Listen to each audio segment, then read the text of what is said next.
Yes, everybody, and welcome back to TarHeelIllustrated.com. I'm Jacob Turner. Joining me, as he always does, is our very own publisher, Andrew Jones. And AJ, we're here for yet another edition of the UNC football show, the Georgia Tech preview edition of the UNC football show, I should say, with Carolina taking on the Yellow Jackets this Saturday in Chapel Hill, noon kick in Kenan Stadium. That game will be on the CW network. Georgia Tech right now, at least, currently a 6-point favorite, over under set at 58.5. And I believe that's the biggest underdog of the season so far for North Carolina. And I think that kind of makes sense. We'll talk about it a little bit later on because we are going to dive into the Georgia Tech preview edition. I know AJ mentioned off camera that he thinks matchup wise, this might be the trickiest team that Carolina faces just in terms of how these two teams match up. Also going to hit on some other things before that surrounding the Carolina football program, and stay tuned as well because we will talk a little bit later about Tylee Craft. Obviously, our thoughts and prayers going out to him right now, just in a tough situation all the way around. We will talk about him a little bit later on in the show. But AJ, I want to start on the defense, if that's okay with you. I don't really want to go back necessarily and rehash the press conferences this week. Spin around, throw a dart, and let's start there. That's basically what I'm doing here. I know a lot of times we'll rehash the press conferences and all that kind of stuff, but I don't think there's a need to do that this week. No. I think we can kind of just look ahead and kind of talk about some of the bigger picture problems that Carolina has right now. And the reason I want to start with the defense is because I thought you had a fantastic segment. I tweeted it out, or a fantastic graph in your column after the loss to Pitt that really surmised a lot of the frustration with Carolina fans around the defense and really surmised just the defense as a whole under the Mac Brown 2.0 era. And I'm going to go ahead and read that out. I did put this on Twitter earlier this week as well. But to quote you, AJ, it says, quote, "The problems under Jay Bateman were mega explosive plays and missed tackles. The problems under Gene Chizik were allowing a horde of huge plays and missed tackles. And the problems now under Jeff Collins are a boatload of explosive plays and missed tackles." And there's obviously stats to back that up, which we spent about 20 minutes before we hit record talking about, funny enough. But AJ, I think that long. Yeah. I mean, really, we could sit here and talk about it for hours when you dive into some of the numbers and dive into some of the stuff that you've compiled. I know you put a piece out a couple of days ago, kind of diving into a little bit more about these numbers and kind of, comparing them to maybe the Fedora era and things like that. But it is pretty mind boggling when you see it. There's no real, I remember saying to you when we were going through that piece together that you put out, I'm like, I don't even really know how you explain this. Looking at some of the fourth quarter stats that you read out. And again, having three different coordinators and having kind of the same exact problems under every single one of them, I think is pretty mind-boggling, really. So talk to me a little bit about that, because again, the frustration around the program's at an all-time high right now. The lack of belief around the program, especially in the Mac Brown 2.0 era, is an all-time high right now. And a lot of it centers around the fact that A, Carolina's not winning games, but B, that these defensive problems under a new coordinator in Jeff Collins, who comes in with a pretty dang good track record, are rearing their ugly head again. And for me, that is a fascinating topic that I think we just have to discuss a little bit more. I think the biggest problem, and this is an offense-defense response, but I'll focus more right now on defense, is that the Tar Heels have been awful in the fourth quarter all across the board for a while. You go back to the Duke game last year that they won at home in overtime. Ever since then, they have been terrible offensively in the fourth quarter. In fact, they've gone 82 minutes and 3 seconds of fourth quarter playing time without scoring a touchdown. It's not very good. They have 2 field goals, and that was in Minnesota.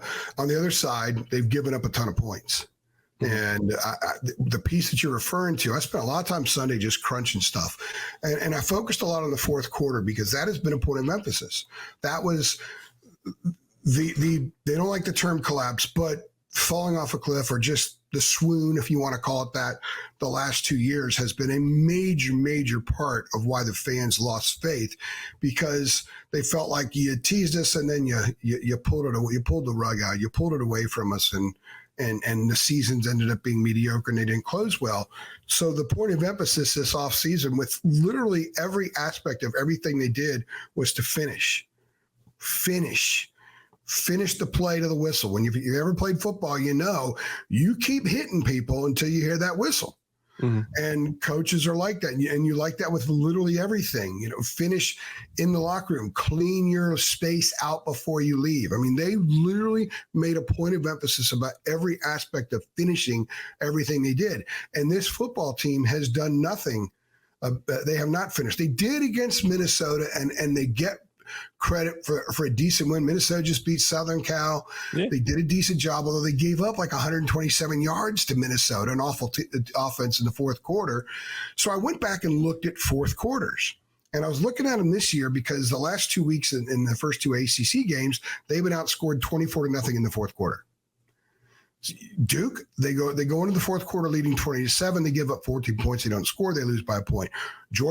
Pittsburgh, it's tied 24-all going the fourth quarter. Pitt outscores them 10-0. They're not finishing. They didn't finish on defense. They didn't finish on offense. And they didn't have any intangibles that helped kind of lift them over in either of those situations. So you go back, and I'm looking at power conference games. Against Minnesota, they did outscore them 6-0 in the fourth quarter. But they gave up 127 yards. They gave up that big drive, had some big mistakes. And a great kicker missed a field goal. If he hits that field goal, this team is 2-4. Yeah. And justifiably 2-4. Now I think they're justifiably 3-3 as well because they still won and they forced a 47-yarder. Minnesota hurt itself, but the bottom line is they were that close to this being a really bad stretch. Because then you go back to West Virginia in the bowl game, 10-0 in the fourth quarter. You go to Clemson, or not Clemson, go to NC State 0-0, but Carolina didn't move the ball. They didn't score a touchdown in the fourth quarter against State, and State had already had a big enough lead that all the Pac did was just run out the clock. It was over, yeah. Clemson, similar situation. They had a really big third quarter, built a big lead, didn't need to keep the foot on the pedal. West Virginia did. Minnesota moved the ball, didn't score. And I'm not going to throw JMU because they're not a power conference team, but Lord have mercy, look what happened there. I know. Charlotte had 8 explosive plays when it happened. You and I were talking, is this an aberration or is this a red flag? I thought at the time, you know what? Let's just call it an aberration right now until we see it again, and we've seen it again. Man, you can check. If you put a list of all the things that are big no-nos for a football team, explosive plays. This past weekend, not getting out the field on third down. Fourth down defense has been terrible. Remember, Charlotte had 2 4th and 5s. They had a 32-yarder on a 4th and 5 and scored a touchdown on 4th and 5 from the 28. Charlotte did that. So those were warning signs. They don't get out. They don't get stops on fourth down. They're terrible in the fourth quarter. The last couple of weeks, Omarian's rushing percentage average per carry has not been good, because he's getting clobbered at the line of scrimmage. They're not blocking ACC defensive fronts. Jacoby's completing 56% of his passes in the bottom of the country. The explosive plays are giving up. They are getting some explosive plays from time to time. Part of that's because of Omarian, and they have good receivers that on occasion are able to make a big play. And I do think Jacoby's getting better. I think you're going to see him eventually hit some of those long balls that he's missing right now. But it all goes back to defense, because in the fourth quarter, you need to get stops to win. So you're not always going to score, but if they don't score and you have a lead going in the fourth quarter or it's tied, you can't lose. You put yourself in position to win. Defense isn't getting the job done. They're not getting the job done at other parts of the game, but I find the fourth quarter to be the one I'm focusing on the most, because the emphasis on finishing, and they're not finishing. They're not finishing. No. And if they don't turn that around, perhaps they're going to get to a point where the need to finish won't even be there in the fourth quarter, because games will be out of reach, like the James Madison game was. Yeah, and in a way, it kind of feels like that's where this team might be trending. There's a lot of football left, but again, I think the stats illustrate that, and it's not just this year. You were just listing off stats about the fourth quarter going back to last season, AJ. This is not a new thing. This is something it's a carryover, and it hasn't been fixed, and it's plaguing this team hard right now. I mean, the Pittsburgh game is another good example. I mean, Carolina was in that game going into the fourth quarter, AJ. If you go back to the Virginia game last year, which is sort of the landmark moment, that's the fork in the road. They're 6-0, and let's face it, nobody with any connection to North Carolina football got the job done that night, including the fans. The fans were not there. It was a night game against Virginia, longtime rival. Fans didn't show up, so shame on them. Yeah, horrible game. The people in the program know it, and it bothered some people, but of course you got to go out and play anyway. So if you go back to that game, beginning with that game when they were 6-0 last year, against power conference, or against FBS teams, not power, but just FBS teams, I think it's Carolina's averaging giving up. If you extrapolate out to a 4-quarter game, their fourth quarter averages would work out to almost 46 points, 560 yards, close to 560 yards, and 329 yards rushing. They're giving a ton of rushing yards. You kept pointing out the Duke game a couple weeks ago, and they gave up 111 yards on the ground in the fourth quarter. Georgia Tech had 246 last year. It's still happening. So go read the piece. It's free because all of our content this week is free. And the reason I decided to do that was because Carolina fans are struggling right now. Basketball's not quite here. Football fans are struggling. I said, you know what? Now, our premium message board, I can't make that free. I have no ability to do that. But all of our written content for both sports and all recruiting is free this week. And I want people to see that stuff because I want the research, the time that goes into it, to get eyeballs, but it also helps people sort of understand. Now, everybody knows that things are not going great, and it's easy to pile on, but that's not what we're doing. Now, I was speaking with someone in the program, said, look, I'm writing these pieces, but they're just facts. Mac loves to say, look, just facts. These are just facts. It's not an attempt to pour kerosene on a fire. It's not an attempt to show somebody something that they had no idea was going on. Everybody knows this is going on, but what this does is it puts it kind of props it up so you see the numbers right in front of you, so you see actually how bad it is. And the line of demarcation is the Virginia game last year. Yeah. And ever since then, virtually every aspect of North Carolina football has gone this way.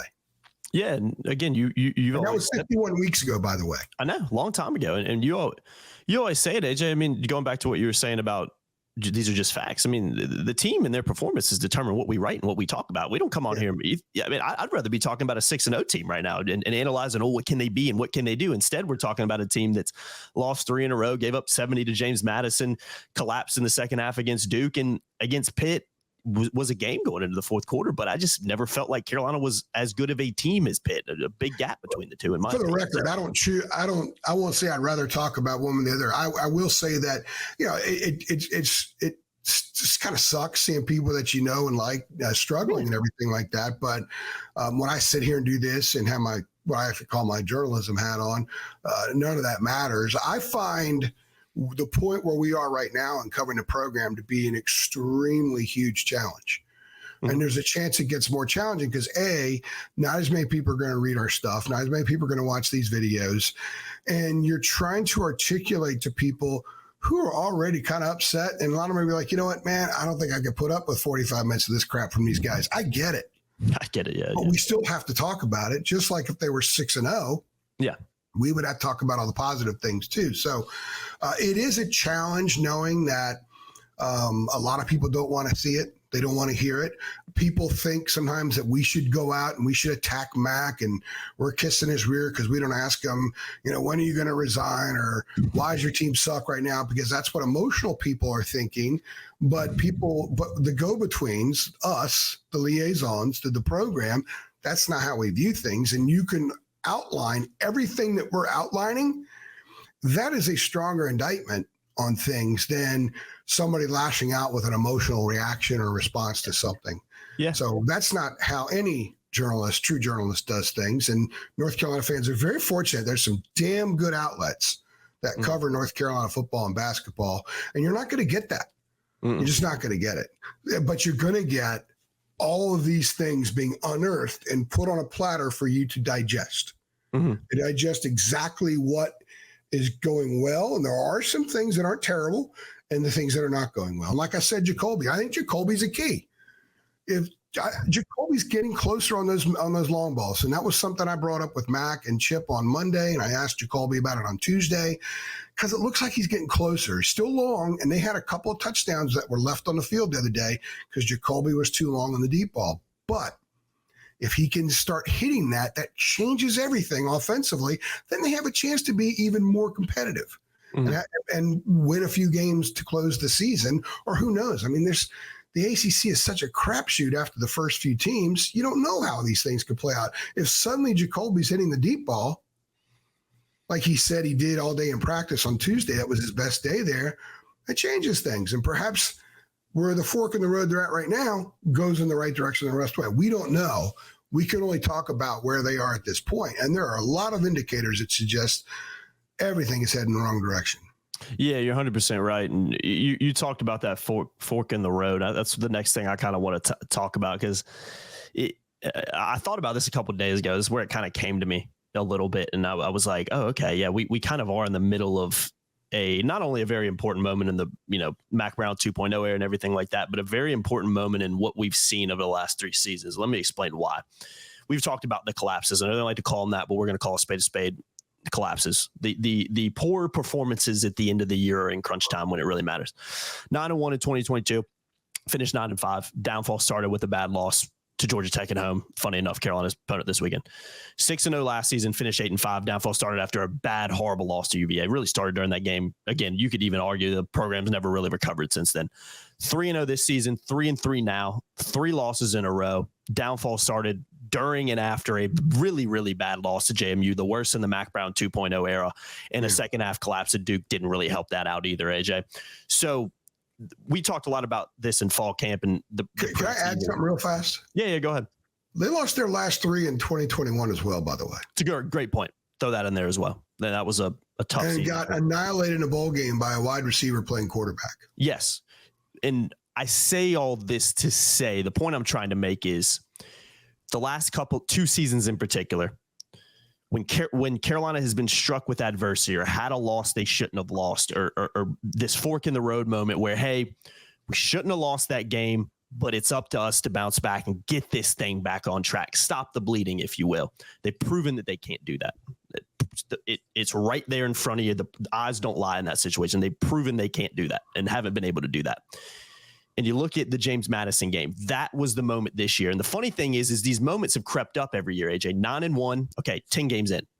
6 games last year, 3 games this year. Carolina's in that moment where the JMU loss comes, and we said it, AJ.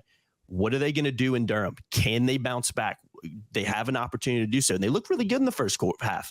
And then they fall off a cliff and they just can't recover and they lose to Duke. And it's a really bad moment for the program. And again, the Mac Brown 2.0 era followed up with a loss to Pitt. So now you're sitting at a team that's 3 straight losses and they're in the middle of this collapse again. And where I think, the lack of enthusiasm and interest from a fan perspective comes and they say, oh, we've seen this before. It just started after game 3 now. And we're in a moment now where Carolina is showing once again, and there's still a lot of football left. So we have to preface by saying it's not over yet.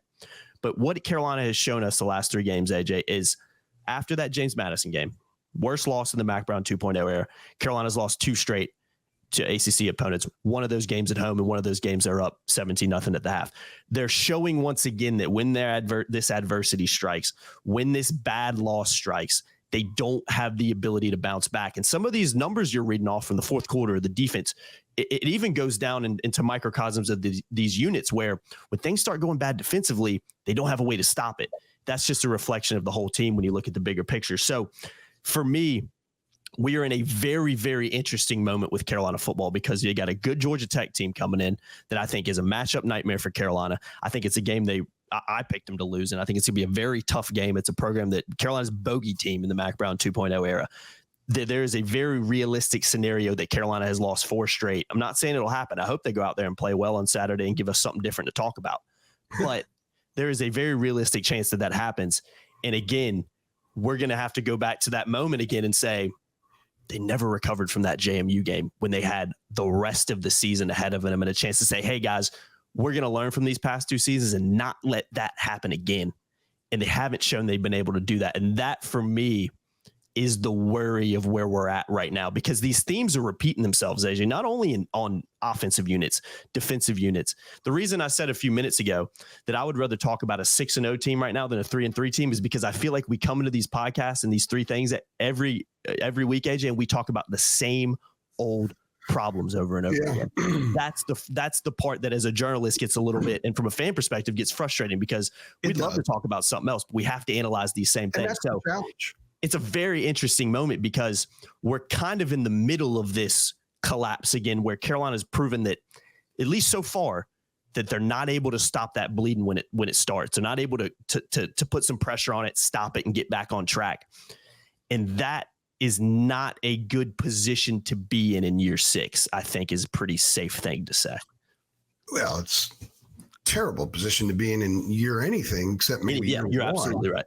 But year 6, it's again, I use the word indictment because there are a lot of things that you can look at that are indictments at this point. And some of the rinse, wash, repeat? Is that what repeat, yeah. We've seen a lot of that. I think another level we can go to, another topic we can weave into this discussion is the fans. And go a little bit deeper. I understand how fans are. Fans, a lot of them react very emotionally on Twitter during games. I mean, some are imbibing, some aren't.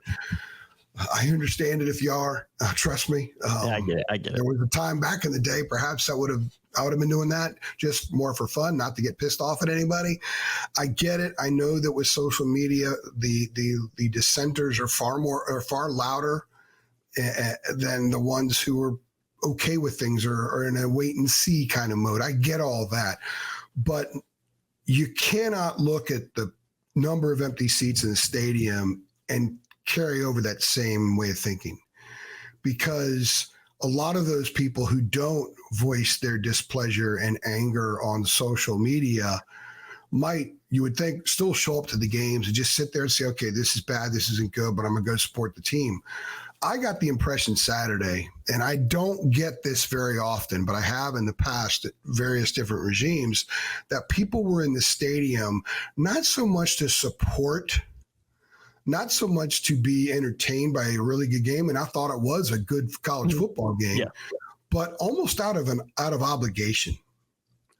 And when you show up because you're going through the motions, because this is what you do. You're going to go park here and have this to eat. And you're going to go in the stadium at this time, and you're going to go check out these different spots because it's your routine. But you're doing it, and you're not. The blood flow doesn't have the same vitality that it did for Charlotte or even JMU or last year during games, the Miami game or whatever the case may be. It's different. It's slower. And you stretch and you yawn and yeah, I know they're noon games, but you're there because you're always there, because it's what you do. And I just got the vibe that that's what a lot of it was like. We get to feel the fans in person after the game, going from the press box to the post game press conference, because we have to go through the concourse from the media elevator, and it was like, okay, the movie let out. That was kind of what it was like. The movie would let out. It was an okay movie. Nothing great, nothing bad. Where are we going to go to eat now, hun?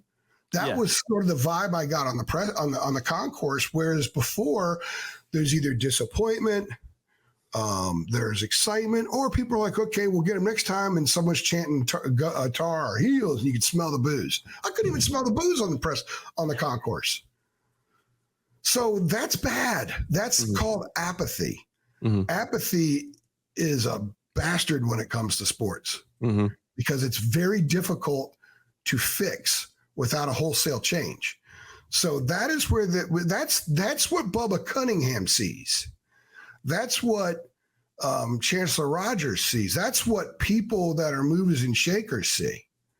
And I thought it was interesting in the post-game press conference that none of the boosters were in there on Saturday. It was Bubba, it was the Chancellor, Robbie Pickerel was there. The usual collection of boosters who were there, the hangers-ons, the people who doll it up and have a good time, didn't see him. Now, I'm not saying that to say that that's an indication that Max lost their support. Could have been other things. It was a noon game, could have been other stuff. Bottom line is they weren't there. So when things start to go in the direction this is going right now, you're going to pick up on stuff like that. You've got a bunch of people in the media sitting in that room waiting for Mac to come out, and we're looking around and we're picking up on stuff like that. Yeah, of course. I mean, at Minnesota, there were 14 of them in the back of the press conference at Minnesota. Wow. They cheered in the press conference, which is as revolting as it gets to me in my world.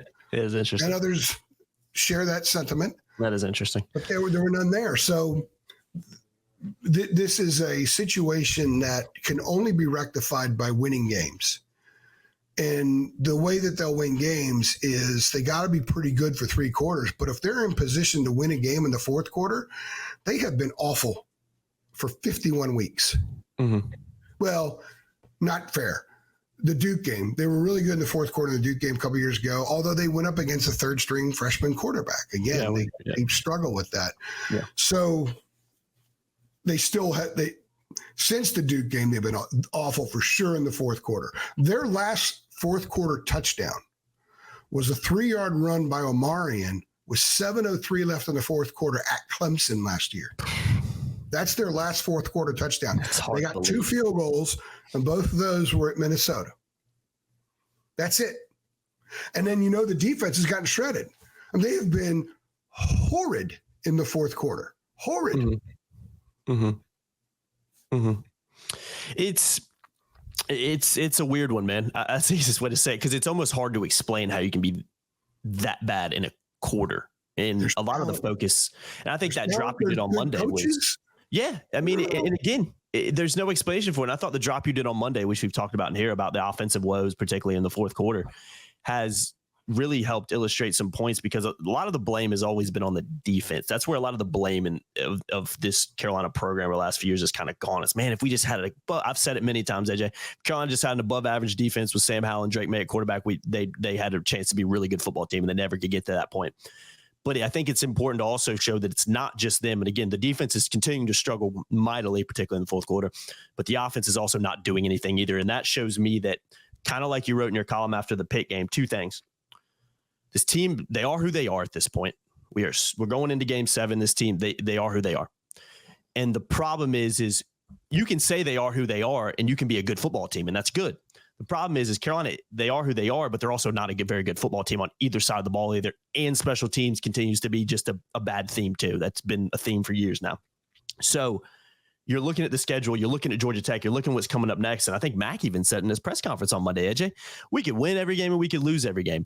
That's a problem in year 6. That's not where you want to be at in year 6. And when you dive more into it, like we've tried to do from the pieces you put out, from the drop you put out, from this podcast right here, you look at the stats and you look at the trends and you look at what's going on and you say, I don't know how this gets turned around, because these aren't just this year's problems, AJ. The end of last year's problems too. And again, I went to the collapses. This is not just a this year problem, AJ. This is the previous year. This is the year before. It's just that this collapse, and I'm not saying it's ultimately going to be a collapse, because there are games left that Carolina could turn this thing around. But we are in the middle of a landslide right now, and nobody is showing an ability to stop that landslide or having an idea of how to do it, because we haven't seen it yet. And maybe it happens, but AJ, we haven't seen it yet. So it's fair to talk about. They start 2 seniors at safety, a senior at corner, a senior at linebacker, the defensive front seniors. It's not an inexperienced they've got defense. Their top 2 receivers are seniors. Their 2 tight ends, the only 2 that they play, are seniors. Omarion will be gone.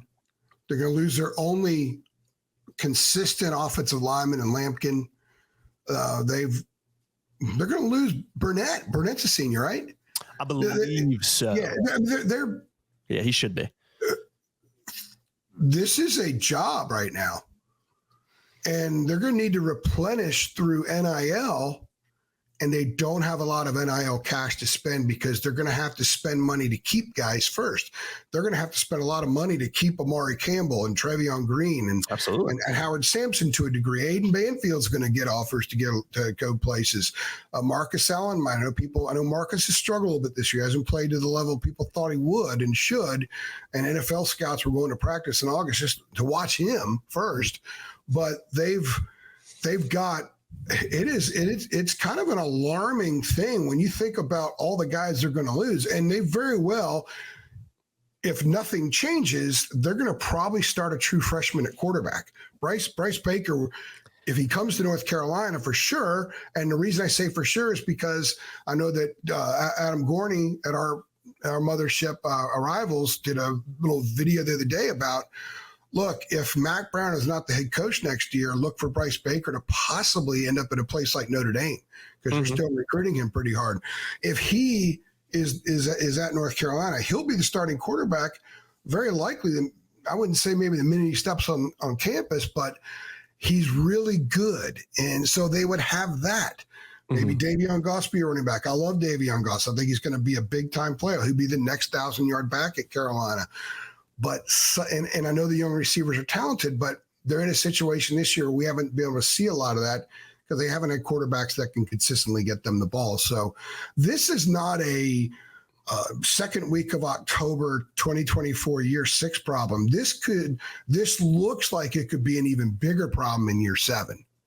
Unless the development of the younger guys is off the charts, and we've seen some of the young guys getting games, they make mistakes right away, or unless the Jordan brand becomes the NIL distributor for this program, they go out and just buy studs. They need it, man. There is no indication that that's going to happen. So I think the program's in a tough spot right now at this moment, and then when you project to next year.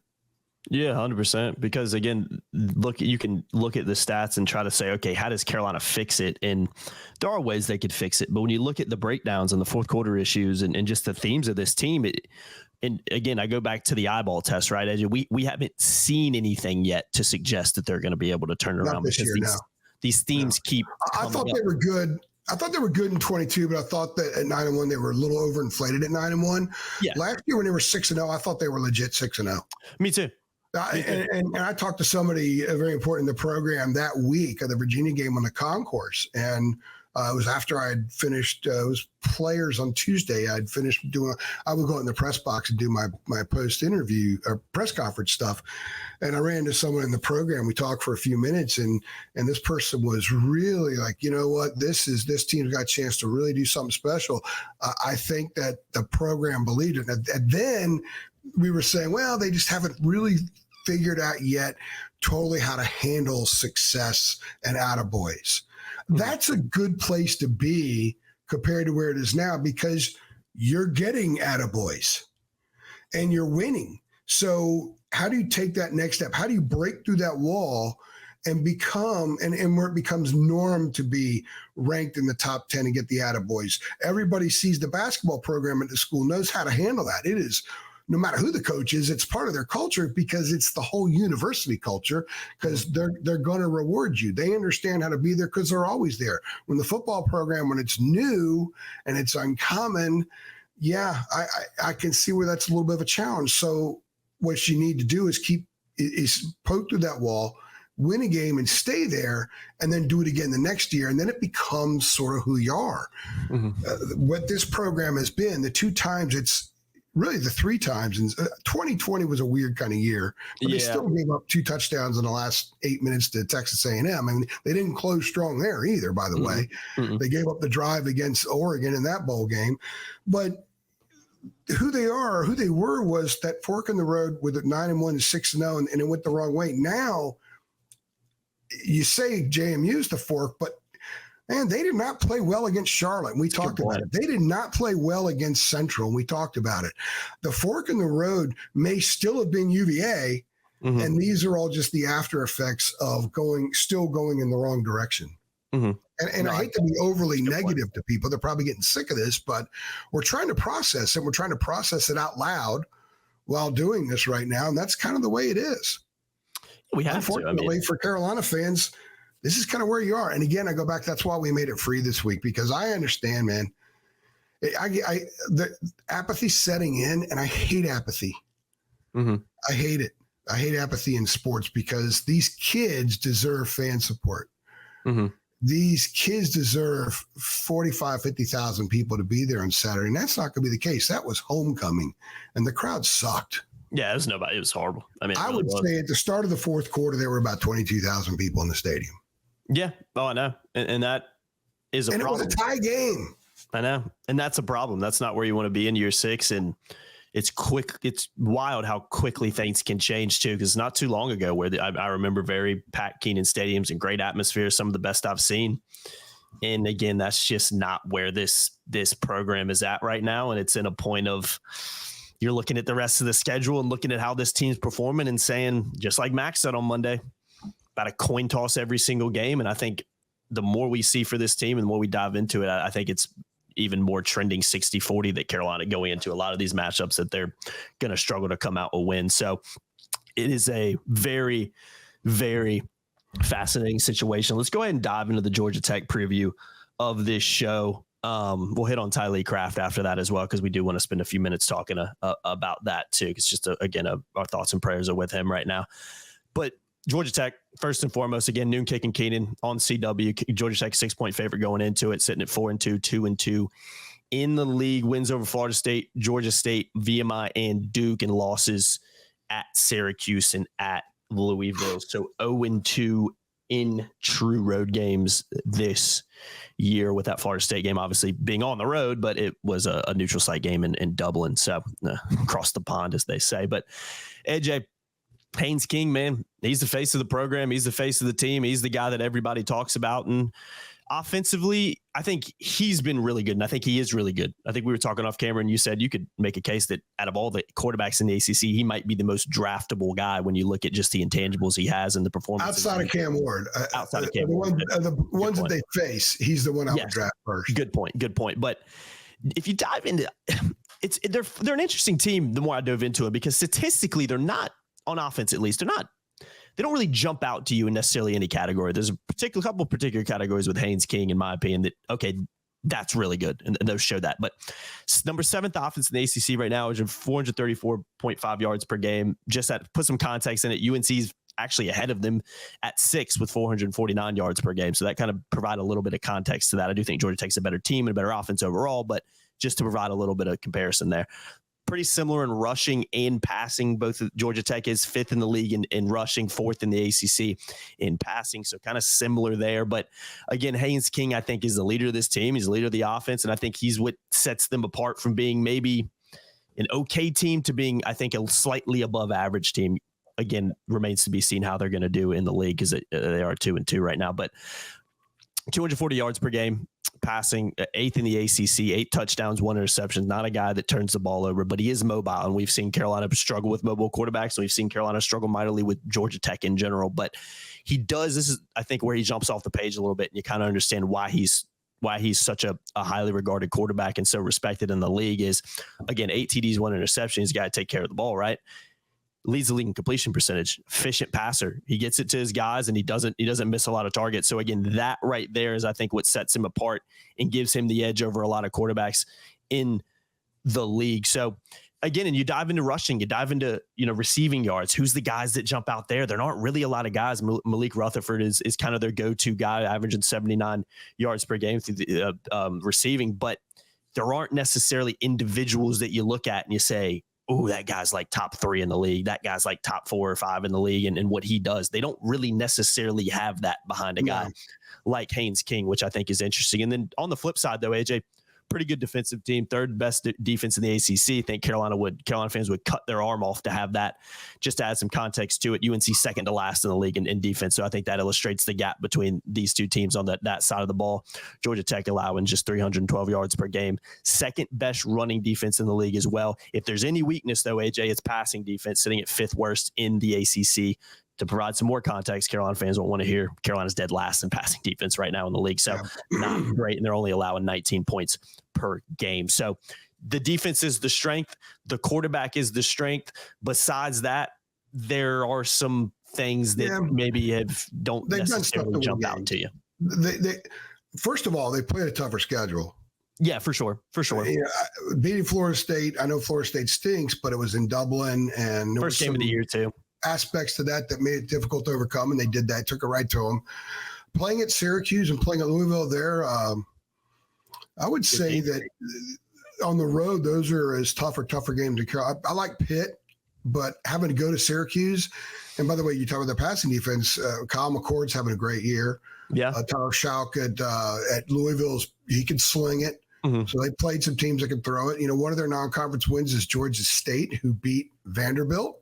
By the way, Vanderbilt is legitimately good with wins over Virginia Tech and obviously Alabama. So Tech has played a pretty good schedule, and they played away from home. They played 3 games away from home so far. Carolina's played 2, and one of them was 8 miles up the road. Yeah. Carolina's gotten on a plane once this year. Georgia Tech's been on a plane 3 times. And so I think that's part of why they're 4-2 right now. I like this team. I like Haynes King. I like Brent Key. I think he's doing a solid job. I think he's going to have something good there for a while. He's of the 2 Brents that were hired at the same time. I think he's the one that's going to stick around. The other one up in Blacksburg, I'm not sure will. The thing about Georgia Tech is it's opportunistic and it knows how to strike. This, to me, is where this game changes. Georgia Tech is in the top 10 in the country in explosive plays with 33. Carolina is number 129 in the nation in allowing explosive plays with 33. That's it right there. That's a nightmare for you. Will hit on explosive plays Saturday. That's why the Tar Heels will lose. As Jeff Collins said the other day, we were great on 68 snaps. It's the other 12 that we weren't. Well, those 12 will cost you a game.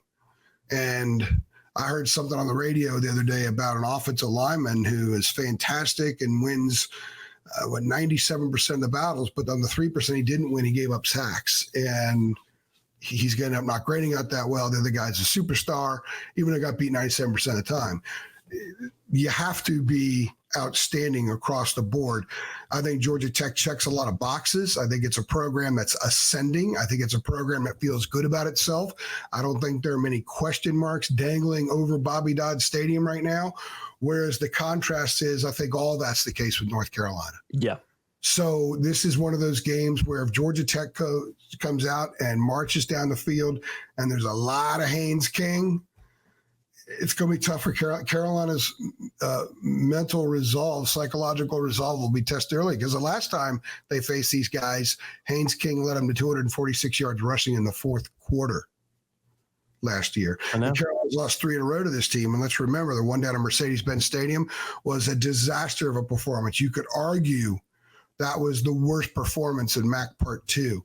Then 9-1, they come home. The most sure-handed receiver of MAC Part 2, Josh Downs, drops a touchdown pass. They lose to an interim coach and a third quarterback at Georgia Tech, and that sent that season in the wrong direction. And then last year, they lose to UVA, but okay, how are they going to respond? They go up to Atlanta, and they give up 600-something yards. They lose 46-42. And that's all she wrote, folks. Yeah, that's kind of all you need to know about where this program is kind of at right now. I mean, it's just like we talked about a lot in the show. It just hasn't really been able to cut that UVA game in hindsight, especially was just that kind of moment of that may have been where this thing kind of ran off the rails and, you know, the tracks are broken and you can't get it back on. I'll preface it by saying a lot of football left this year.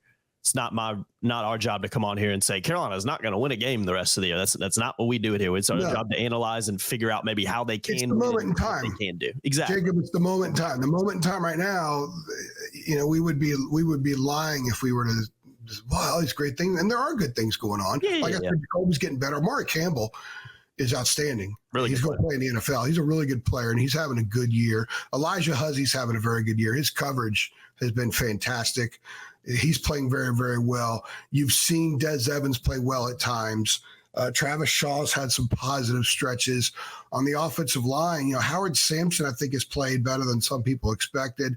Aiden Banfield, when healthy, you got a true freshman there. You got a guy that if all they hold on to him, you've got someone who could be an anchor of the line down the road. I really like Goss. They only played Jordan Shipp one snap the other day. I think just throw him out there, man. Let the guy play. He can go get it. And it was a good sign to see McCollum finally get 13 targets. He had 5 targets on the season going into the game. Mm-hmm. He was barely getting initial touches on the other side of the line of scrimmage.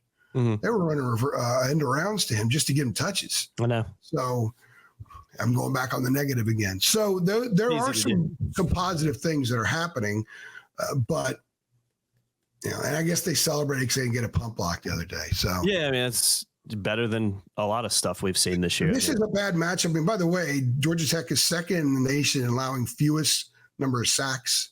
They don't allow TFLs. They don't beat themselves. They don't turn a ball over a lot. They are a team that shows up and is efficient. They know who they are. They don't try to be anything they're not. And they've got a quarterback who could have a field day Saturday. Yeah, no doubt. No doubt. AJ, real quick, before we talk about Ty Lee, I didn't preface it in the beginning, but we do have a few questions from our subscribers on TarHeelIllustrated.com. Let's do those before Ty Lee. And yes, people are going to want to stick around about Ty Lee. I agree. Completely agree about that. That deserves its own kind of few minutes to talk about it. Some names you're going to recognize, obviously, if you're on our boards, and AJ will definitely recognize this just like I do. But I'm going to start with more of I'll call this one a fun one because it's not a very, it's a intriguing question. I think it's one, it's just based on opinion here. This is from Soon AMIXXL. When, if at all, because we talked about this today, is it appropriate to leave a football game early? I'll get your take on that before I give you my take. Well, considering the fact that I haven't left one early this century. You can't really answer that, can you? Now, in basketball, sometimes, because it's kind of basketball postgame so much quicker. Bill Cole, the former great sports writer from the Winston-Salem Journal for decades, it's the BC rule, the Bill Cole rule. If a game got to be 30 points in basketball, BC was going to the press room. Mm-hmm. So I still joke about the BC rule, and I'm so damn old. People are looking at me like, when's this old guy talking? BC, Boston College? No, Bill Cole. Anyway, if a game gets way out of hand in basketball and well into the second half, I'll go down to the press room and just start getting stuff done. Yeah. But I'm not leaving the game. So I don't know. I'm an Orioles fan, and usually every year I go to an Orioles game. I didn't go to one this year. And I've seen a couple clunkers both way. When clunkers, they get beat badly or we're winning like 8-0 in the fifth inning, sixth inning, whatever. I always stuck it out just because it's my one time there. So I just want to go soak it in. Yeah, totally get that. That's totally different. If you're someone who regularly goes to games, I can't answer that question. I would say just how many college football Saturdays do you have, man? Yeah, that's take advantage of it and enjoy it. For all the complaints that you and I have registered about the stadium, when you're inside where the stands are, the field, it's beautiful. It's one of the most beautiful stadiums in college football. Yeah. I do a lot of work in that stadium during the week. You know, I would go to the press box, do some of my post-press conference work, and I'd look out. It's just beautiful. Mm-hmm. It's a wonderful place. So there are a lot of reasons to stay. They go look at Ramsey's. If you have a kid, take them down toward Ramsey's. Yeah. Yeah. I love when Ramsey's comes. I don't think they play that up enough at North Carolina. Just like 1,000 things they don't do that they should do. But they have a great dance team. They're really good. They have good cheerleaders. The band needs to improve. The band stinks. It needs to get better. Too many wins. It's not the kids' fault. It's the way that they need to have more big instruments. They in the bass in there, man. I agree. Hand out scholarships for band like a lot of schools do. But it's a college football Saturday, man. To me, it's one of the greatest escapes you can have in life. Mm-hmm.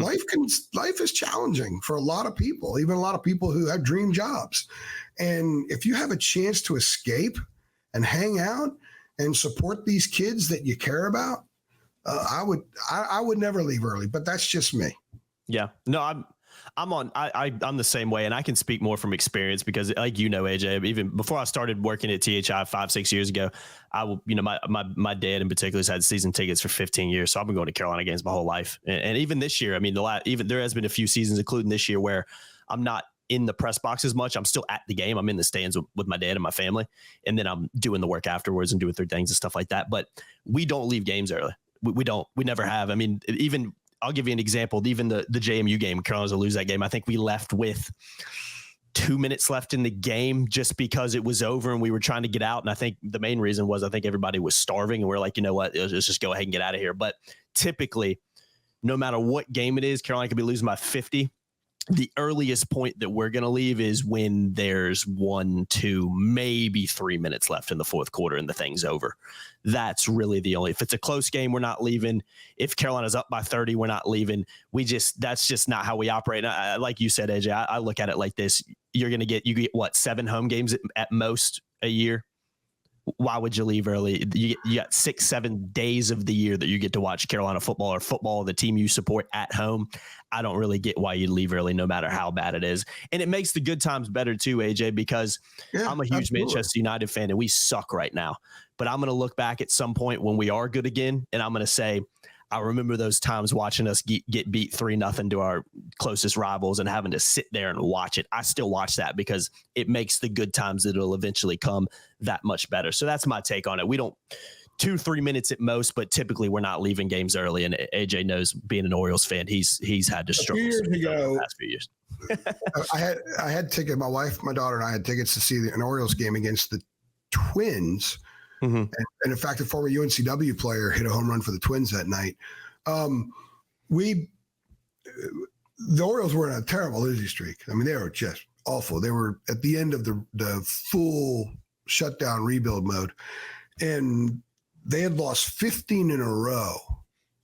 And it was a Monday. We had tickets for Wednesday. So they played Tuesday at a 15-game losing streak. It was the day before the game we were going to go to. And I told Kim, I said, I want them to lose. First time in my life, I want them to lose because I want to go when they have a 16-game losing streak so I can show my support driving up from North Carolina to go watch the Orioles play when they're on pace to lose 115 games and they're on a 16-game losing streak, because that will prove my fandom. They won the night before our game. Dang it. And then they started a new losing streak the night that I was there. So you jumped on the bandwagon. But I get what you're saying, and I'm all about that. And by the way, the question is, when do fans start leaving this game because of the blue-white game, which starts 45 minutes after the football game ends? I think that's not enough time. Yeah, I thought that was kind of stupid. I think there needs to be more time, because this thing could be 24-24 with 8 minutes left. People are going to leave. Yeah. So you get a decent seat for the blue-white game. That rewards the investment, the emotional, the time and financial investment is going to show them who they are. The first taste everyone's going to have of a team. We're going to do a basketball show as well of a team that I think is very intriguing, instead of staying to watch a program that has not rewarded the investment enough. Yeah, it should have been at least an hour 15. Yeah, it's I'm telling you, it's going to happen, and it will be tweeted out, and it will make Carolina football look bad when people tweet out, look at the people leaving, going to the Dean Dome, and it's 24-24 with 8 minutes left, because it's going to happen. Yeah, no, you're 100% right, 1,000% right on that. A couple more questions real quick. Got one from G Dean 44. He actually asked a couple, but I want to answer his second question in particular, because I got another one after this I want to hit on. But and this is kind of a bigger picture question. This is a assuming something would happen at the end of the year, whenever this point does happen, or however it does happen. He asked, would there be a mass exit of players if Mac did announce his retirement at the end of the year? Do you think that would lead to and again, that's a tough question to ask, because you're also assuming that that's going to happen. And I think there would be some people leaving. I mean, especially with the NIL leaving no matter what. Exactly. That's kind of my take on it. In fact, Rivals is working on something about, which freshmen are redshirting and what scholarship, what players that are there are most likely to transfer. And I submitted a list. I'm not going to name the list here. I submitted a list to say, based on just the way things are now. So kids are going to leave no matter what. I have no way of knowing, because if it does happen, we don't know how it's going to play out. There are a lot of scenarios that have been discussed, not by people in power to make the decisions. Perhaps there have been, but by people like us who simply, throw opinions out there and write about facts, but then throw opinions out there. So we don't really know. I don't think it's fair to speculate too much right now, because they have a coach. Yeah. They're 3-3. They're not 0-6. They have a lot of, I understand Mac's comment that he got crushed on Twitter for about, we can win. They're all games we can win. They're all games we can lose. What he's saying is, if you look at the rest of these games, I think I think it's an uphill challenge to beat Georgia Tech, but I don't think it's that big a challenge to beat Virginia. I don't think it's a big challenge to beat FSU, Wake, BC lost with Castellanos at UVA, and then there's NC State. These are all games that this North Carolina team can actually win on the face of it right now. So I understand what he was saying, but they're also games they could very much lose. We don't know what's going to happen. And it also, I would expect too, I'm sorry? It would also depend on who the next guy would be. That would play a big factor. That's why how it would play out. I just think that I'll look at all the other cases in which coaches leave. There's a lot of turnover. Period. No matter what the scenario is, unless it's a legendary situation or a great situation where you win a national championship, your guy goes to the Chargers, and a loved assistant takes over, and they don't lose a lot of guys like at Michigan. This obviously wouldn't be that situation, but I don't want to speculate too far. I think most people know that there's a turnover no matter what happens, and in a place like Carolina, there would probably be quite a bit of turnover simply because I think any program that's not like a Michigan's going to have a lot of turnover if there's a coaching change. It doesn't matter what the scenarios are that lead up to it. It's just the way things are now. Yeah, especially with the NIL issues we've talked about on previous Just podcasts. The freedom of movement. It's the freedom of movement more than NIL. Because a lot of guys will bolt without having any NIL stuff ironed out. They'll just bolt. That's a good point. They'll be mad at the school if they make a change. They'll be heartbroken. They want to go somewhere else. It's a new lease on life to leave, and they have an excuse to, and they won't have to worry about fans hating on them or anything like that. There's 1,000 different things that would play into it. But right now they have a coach, and I don't really want to speculate about them not having a coach. Yeah, that's not our place yet. No. Now, and when there comes a time where I think we need as a site, and I need to as the publisher and as a journalist say, okay, it's time for a change. I'll do that. I've done it before. I did it with Larry Fedora. So, but I won't do it with assistant coaches, but I'll absolutely do it with a head coach. I'm not there yet. I also believe, and I'll say this now since we're on this, things will take care of itself however the season goes. Yes. So I don't believe this is a situation where there need influencers, if there are influencers like an Adam Smith or myself or a Luke DeCock, have to write a column to say it's time to go. And then suddenly movers and shakers will say, okay, guys, that's our cue. It's time to go. It's not going to happen like that. I think whatever happens, whether Mac's gone, whether Mac stays, whether there's a double secret probation issued by Bubba, whatever the case may be, it will take care of itself based on how this season plays out. Yeah, 100%. I couldn't agree more. It's not our job to speculate on that. And the fact of the matter is, this is a tough one to answer too, because who knows? I mean, there would of course be turnover, but sitting here and being like, oh, I think 15 players would leave is just a complete guess. You know what I mean? So that's not our job to really do that. Last question from KJ Cooper, kind of on the defense as a whole. Let me read kind of the context around it.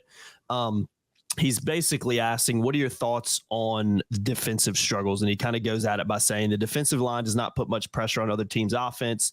They're normally outmanned by other teams' offensive line, passing and running. This contributes to some of the issues with the DBs, but our DBs, in his opinion, are constantly out of position and never turn their heads when a pass is being thrown their way. This has been an issue since Mac has returned. Thought it was a Dre Bly problem, but it's still ongoing. What are your thoughts on this? Is it mostly on the players or on the coaches? My answer is it's on both. And I talked to you guys about this after the Duke game, 3 things, AJ, or the football show after the Duke game going into the Pitt game. We talked a lot about how a lot of the blame gets shifted on the coaches when things go off the rails and while they can't get, things back on track, particularly with these fourth quarter defenses. And that's understandable. They deserve the blame too.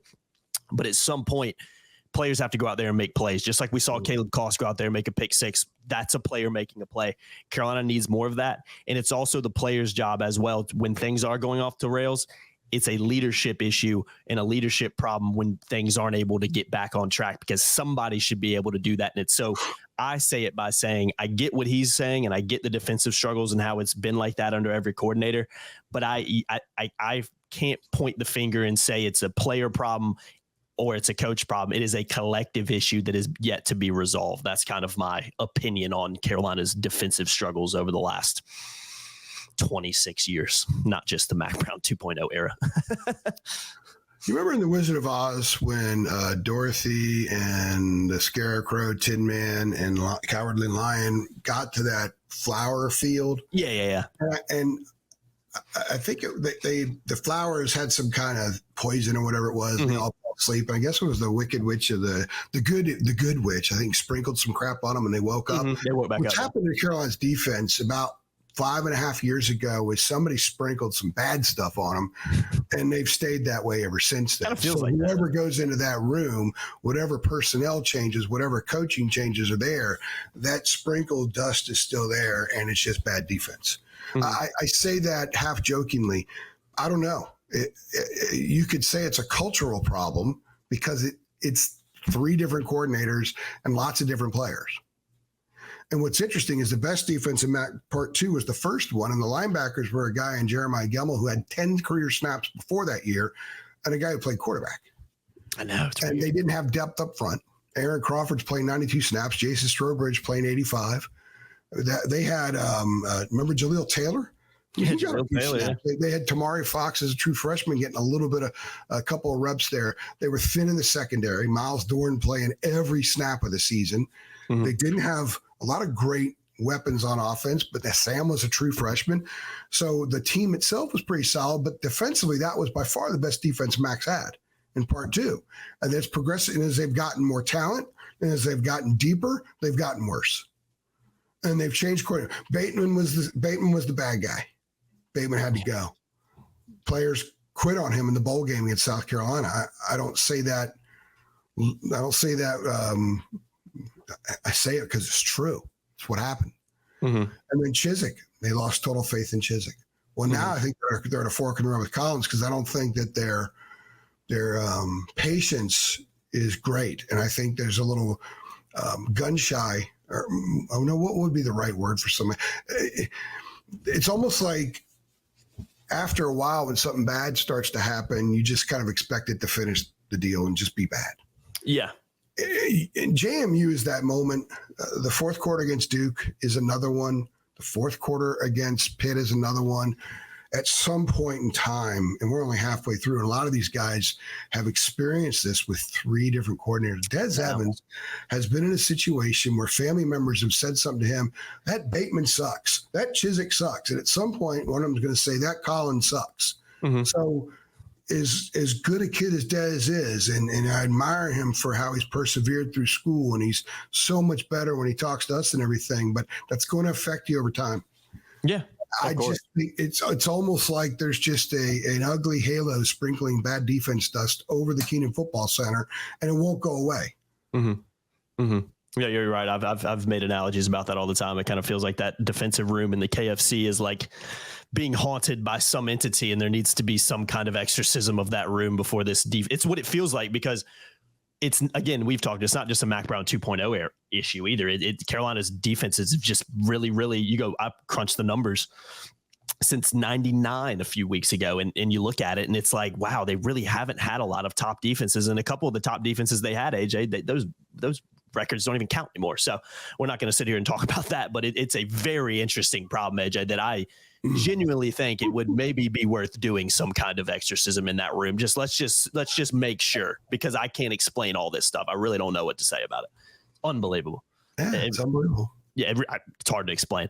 All right, before we head out, Tylee Kraft, we got to spend a couple minutes talking about him. I know it came out after the Pitt game. Matt kind of found out right before the press conference that Tylee was supposed to be at the game and was unfortunately had to go to the hospital, and it really just needs thoughts and prayers right now, and really, prayers especially. And I know a lot of Carolina fans are thinking about him, and the program's obviously thinking about him, and a lot of their minds, and I'm sure a lot of their focus is on that, as it should be, because there's a lot of things bigger than football, and this is one thing that is a lot bigger than football and winning and losing games on a Saturday. So you put out a piece earlier today on Wednesday, kind of, which I thought was an exceptional read. Some of those people who maybe don't know, our very own Kevin Roy was diagnosed with cancer about a month or so ago, a couple months ago. And you wrote a piece about, the first person that reached out to him was a guy like Tylee Kraft. And I think that, speaks volume to his character and the kind of guy he is. So I want to kick it to you to just kind of talk about that, because again, we're not here to plug that story. That's not what we're doing. But I think that story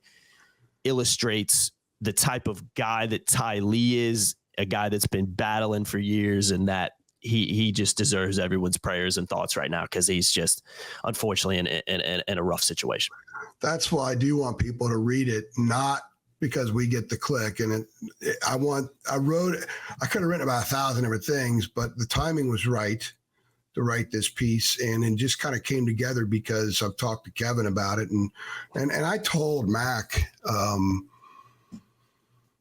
3 weeks ago, maybe. I told Mac 3 weeks ago, Mac and Jeremy, it was after a meeting, a press conference.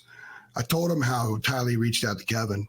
And Mac didn't know Kevin had cancer, and Mac went and said something to him, and I appreciate Mac doing that. And when people bitch and moan about Mac, he is genuine.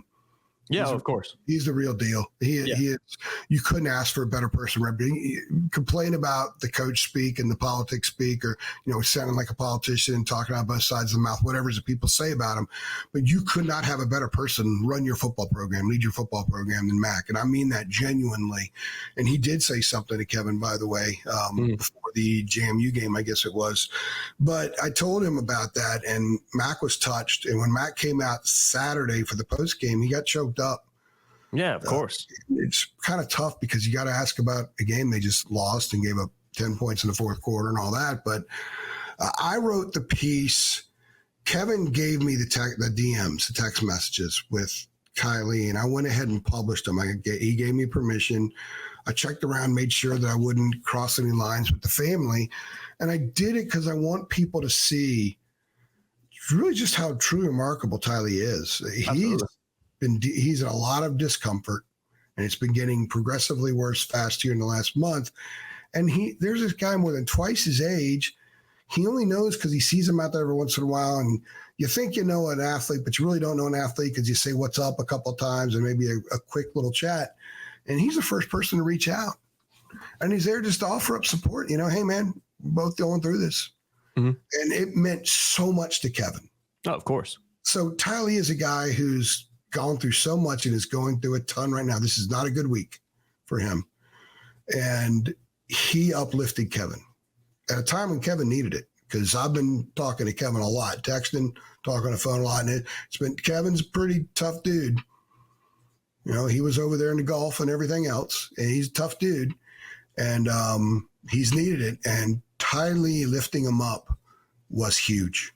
Absolutely huge. And I thank Tylee for that. And I'm glad Kevin had that experience. And I'm glad I was able to paint a picture of one side of Tylee, which is in that piece, which is why I want people to read it. Because I think if you read the piece, you get a chance to, in your own world, in your own mind, just dive into it and visualize whatever it is you visualize, and then learn something about a really wonderful young man that is going through an exceptionally difficult time. Yeah, it sucks, man. It really does. That's no other way to put it. And again, our thoughts and prayers, I speak for everybody at Tar Heel Illustrated when I say this, our thoughts and prayers are absolutely all, with him and his recovery, and just praying he can continue to battle and get through it. Cause I've said it with you off camera many times. You talk about a guy who's been battling for years, and boy, has he been battling. And I think it's a horrible circumstance that he's had to battle like he has, but I think at the same time, when you read the piece and you understand the type of guy he is and how hard he has been fighting, he should be an inspiration to a lot of people too, man. Because it's just, I can't imagine being in that situation. I pray, for anybody never to be in that situation. But he's been battling, and I pray that he continues to battle and continues to do that. So the battle's harder now than it's been. I cannot emphasize that, and I don't want to say more, but just the battle is really, really hard right now. So if you do pray, and people who pray, power of prayer works sometimes. So, and I'm not pushing that or anything like that. It's just that a lot of people believe very strongly in it, and it certainly doesn't hurt. Yes, 100%. So, yeah, man, we'll continue to keep everybody listening. Again, like I just said, if you pray, continue to pray for him, and we just wish and hope he can, recover and be back on that Carolina sideline sooner rather than later. So our thoughts and prayers are definitely with Mr. Tylee Craft, and go read the piece. I'll try to remember to link it below too. I forget to do that a lot, but I will do my best. It's pinned right now on our Twitter page. Yes, it is pinned on Twitter. Right? It'll be pinned for a couple of days, probably. Yes, it absolutely, and as it should be, AJ, because of the situation. It's not because it's my piece that I want clicks. It's got nothing to do with Tylee's story, and it's Kevin's story too. And exactly. Kevin got to relive it a little bit, working with me on it, and that was good. I think it made him feel good. And Kevin's going through a real tough time too, by the way, right now. Yeah, keep him in your thoughts and prayers. He's going through his chemo and stuff, and he wants to shoot, but I'm not sure he's going to be able to for a while. and he's, if his Braves would have won, I think he'd probably feel a little bit better. But yeah, that goes without saying, doesn't it?